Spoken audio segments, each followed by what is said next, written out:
первую очередь вам нужно понять для себя, какое направление вы выбираете.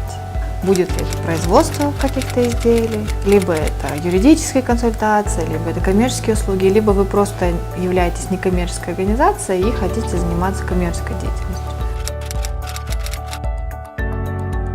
Мы советуем открывать еще дополнительную коммерческую структуру, то есть это либо ТО, либо ИП. Для чего?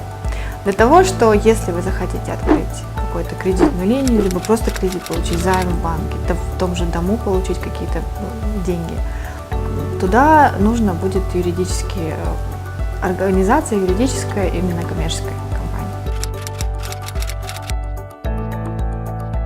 У нас нет пока такой возможности заниматься только коммерческой деятельностью, при этом не просить гранты, либо не просить какую-то помощь, благотворительную, либо спонсорскую.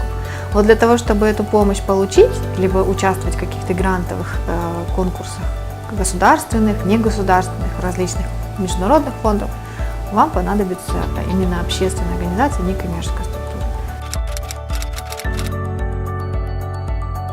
Есть несколько видов. Например, частное учреждение, там учредителем может быть один человек.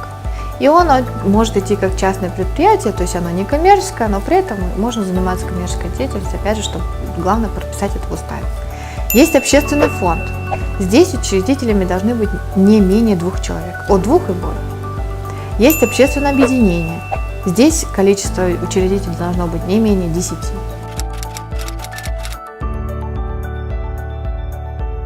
Нет никаких налоговых преференций. То есть нельзя прийти в налоговую и сказать: я социальный предприниматель, ввиду того, что такого определения нет. Если социальный предприниматель трудоустраивает, либо планирует трудоустроить людей с ограниченными возможностями на свое производство, либо в своей компании, пока у нас есть один такой законодательный аспект – это 3% квота. Это 3% списания с прибыли на расходы. Это вот по году.